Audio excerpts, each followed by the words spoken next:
Oi, nós somos o grupo 3, que é composto pela Fernanda Arteiro, Júlia Borges e Samantha Gatsalova, e este é um trabalho para a Liga Acadêmica de Saúde Coletiva. O surgimento da medicina social sob a perspectiva de Michel Foucault e biopoder. O nosso trabalho está dividido em 5 partes. O surgimento do cuidado na pré-história, o surgimento dos hospitais e a influência do cristianismo, a medicina social, o biopoder e uma reflexão sobre o biopoder na atualidade. O cuidado não é recente. Desde a pré-história, existe uma preocupação com a saúde e com os indivíduos doentes. Práticas de observação, experimentação e assistenciais de alívio já eram parte do cotidiano de neandertais, que conheciam ervas terapêuticas e técnicas de cura. Há fortes evidências de cuidado com indivíduos idosos, cegos e surdos. Mas tudo isso era fortemente atrelado à tradição mística ou mágica, que continua em evidência por muitos séculos, o que pode ser observado inclusive no Egito, onde os serviços eram administrados por sacerdotes e as pessoas iam até os santuários em busca de cura.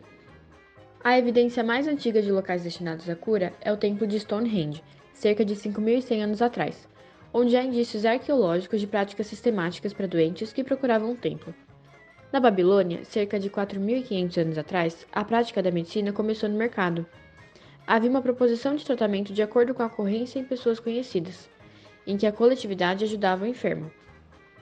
Vale ressaltar que geralmente as histórias são contadas com viés eurocêntrico. E por a gente falar da medicina social, a gente vai dar um enfoque para o mundo ocidental. Mas a gente também não quer descartar ou excluir a formação do cuidado e o surgimento dos hospitais em outros lugares do mundo, que também acontecia há muito tempo atrás.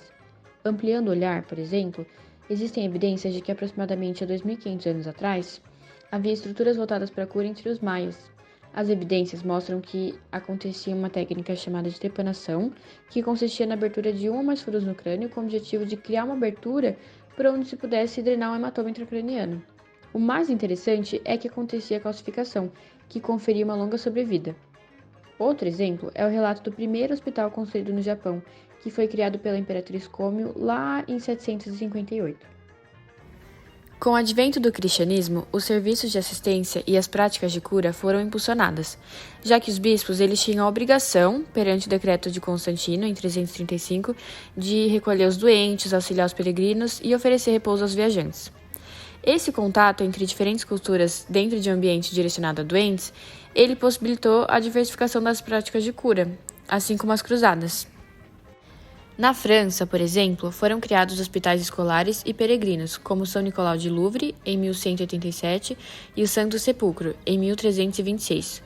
Os dois recebiam peregrinos e abrigavam os desocupados, assim como muitos outros. Então a gente pode ver que o termo hospital era muito abrangente e, comparado aos dias atuais, era impreciso. A gente pode perceber isso observando a origem da palavra hospital, que é provinda de hospitalis, do latim hospes, que se referia ao ato de hospedar ou de receber hóspedes, que poderiam ser, além de doentes, viajantes, pobres, órfãos, peregrinos, entre outros. Nesse contexto, os hospitais foram ampliados e passaram a ser insalubres, o que agravou o contexto de epidemias e o sofrimento das cidades, gerando desordem econômica e social. Para controlar essa situação, foi necessário distanciamento com o clero, tanto que o rei Henrique VIII da Inglaterra ordenou que os hospitais católicos fossem secularizados ou destruídos, o que evidenciou a ruptura da igreja com a estrutura administrativa do país. Isso foi muito importante porque transformou e aprimorou os saberes técnicos científicos e a prática médica. Esse conjunto de fatores possibilitou que o hospital passasse a ser o principal lugar de sistematização da experiência clínica e também possibilitou o surgimento da noção de salubridade e higiene pública, impulsionando o processo de sanitarização de importantes cidades europeias, que eram acometidas por diversas doenças epidêmicas, tipo a cólera, varíola, peste bubônica, lepra e tuberculose. Além da problemática social dessas epidemias, o contexto econômico fez com que as nações do mundo europeu passassem a dar mais importância ao estado de saúde de suas populações. Sendo que, com o fortalecimento do mercantilismo e o advento do sistema capitalista, o corpo era visto como força de trabalho e o adoecimento não seria interessante para a geração de lucro. Nesse cenário político, econômico e científico de desordem, nasce o conceito de medicina social, a qual transformou o corpo em uma estratégia biopolítica, que visava o aumento da produção e, consequentemente, do capital. A sua formação se deu em locais e contextos diferentes, podendo ser observada principalmente na medicina estatal alemã, francesa e inglesa. O início de um pensamento social na medicina ocorreu na Alemanha entre 1750 e 1770, com o nascimento de programas efetivos de melhoria de saúde da população. Até então, o país era um conjunto de pseudo-estados fragilizados por seus conflitos e pela guerra contra seus vizinhos. Diante de uma burguesia economicamente desocupada e de soberanos em luta, se produziu uma cumplicidade, onde a burguesia ofereceu seus homens, sua capacidade e seus recursos à organização dos estados. O Estado alemão se preocupou, então, em promover a saúde de sua população em busca de uma maior força estatal em seus conflitos, tanto econômicos quanto políticos. Criou-se a polícia médica, que tinha por função observar a morbidade de diferentes fenômenos epidêmicos, normalizar a prática e o saber médico e controlar a atividade dos médicos. Assim, a socialização da medicina na Alemanha se deu por meio de um controle máximo da saúde da população e daqueles que poderiam agir sobre ela. Era um sistema pouco flexível, mas único, visto que nenhum outro estado ousou propor uma medicina tão nitidamente funcionalizada, coletivizada e estatizada quanto a Alemanha dessa época. Enquanto isso, a França, que era unificada e forte, enfrentava problemas referentes à desorganização de suas cidades, onde havia um conjunto de poderes com autonomia e jurisdição próprias. Na segunda metade do século XVIII, se viu necessária a unificação do poder urbano. Eles precisavam constituir a cidade como unidade, dependendo de um poder único e bem regulamentado, por razões econômicas e políticas. Junto da desorganização, nascia o medo urbano, medo das oficinas e fábricas, do amontoamento da população, das epidemias urbanas e etc. O que levou a uma inquietude político-sanitária e a uma forte reação da classe burguesa. Foi concebido, então, um plano de urgência contra doenças endêmicas, a quarentena. O esquadrinhamento do espaço urbano, junto da vigilância generalizada e do registro centralizado, possibilitou o desenvolvimento de uma nova forma de medicina social, a medicina urbana.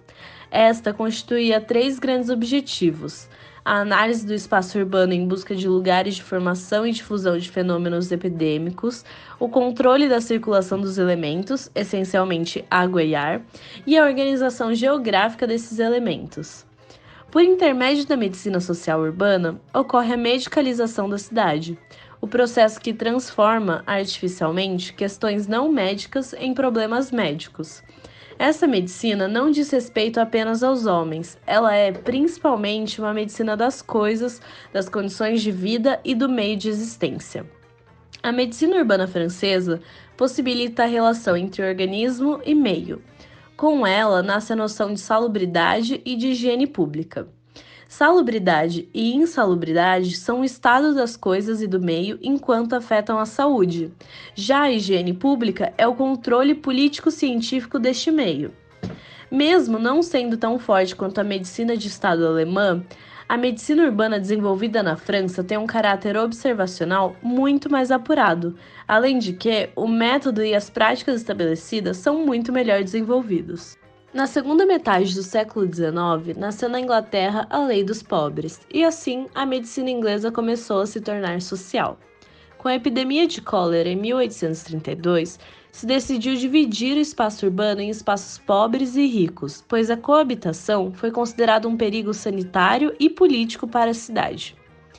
Em um sistema onde tratamentos gratuitos financiados pelos ricos eram oferecidos aos pobres, havia um controle dessas classes mais pobres através da medicina. Este, desde sua criação, gerou uma série de reações de resistência popular.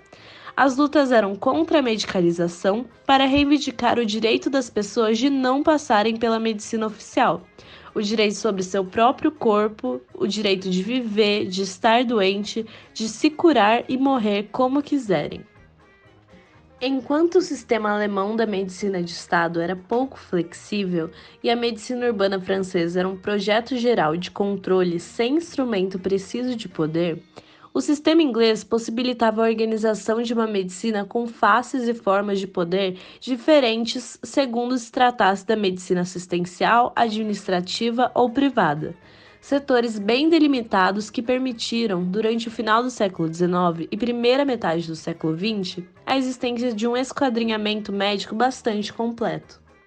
Foucault, filósofo francês contemporâneo, facilitou a compreensão de como a medicina social contribuiu como estratégia biopolítica e também em como ela pode influenciar na construção dos sujeitos em diversos âmbitos, como a moral e a higiene. A medicina social opera sobre as maneiras de agir e de pensar nas pessoas por meio dos conhecimentos técnicos científicos, que servem como instrumento de normalização e invade os espaços privados, governamentando assim cada um e, consequentemente, o todo. Como falado anteriormente, os cenários epidêmicos eram muito comuns naquela época, e a partir do século XVIII, a estrutura hospitalar e os médicos passaram a ser entendidos como higienizadores da sociedade, atuando inclusive no planejamento das cidades e na tomada de decisões.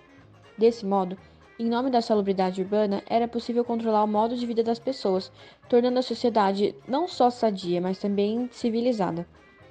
Assim, os estudos científicos eles facilitavam o controle do cotidiano das pessoas, porque tinha a propriedade de conhecimentos e isso gerava uma noção do normal e patológico e de saúde e doença, o que normalizava os corpos e as experiências vitais da população pelas normas e princípios.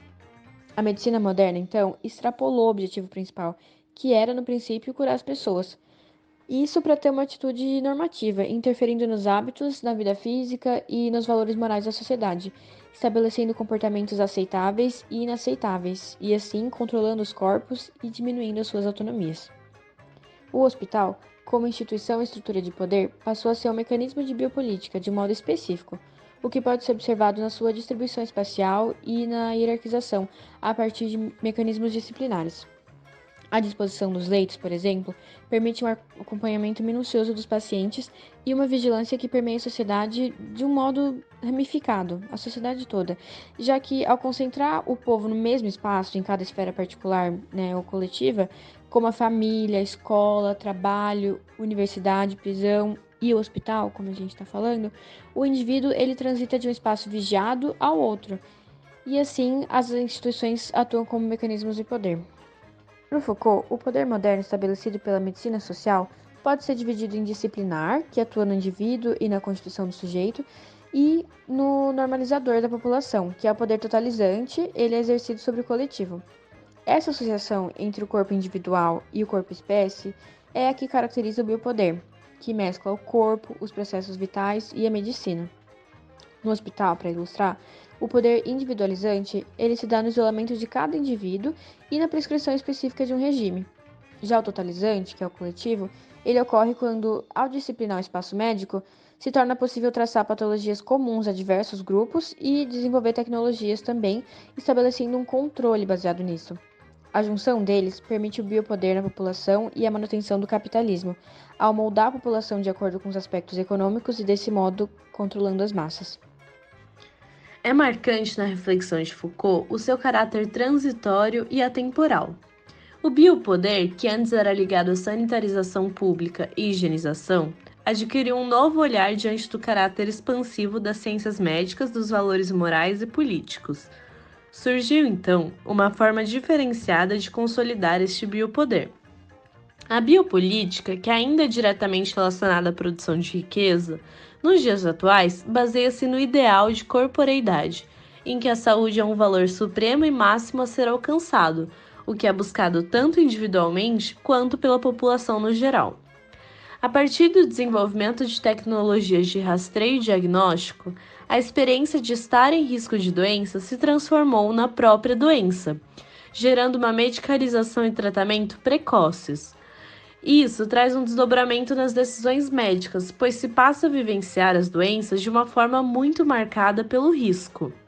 A medicina está dotada hoje de um poder autoritário com funções normalizadoras que extrapolam a existência das doenças e das demandas do doente, deixando o biopoder ainda mais evidente e escancarado.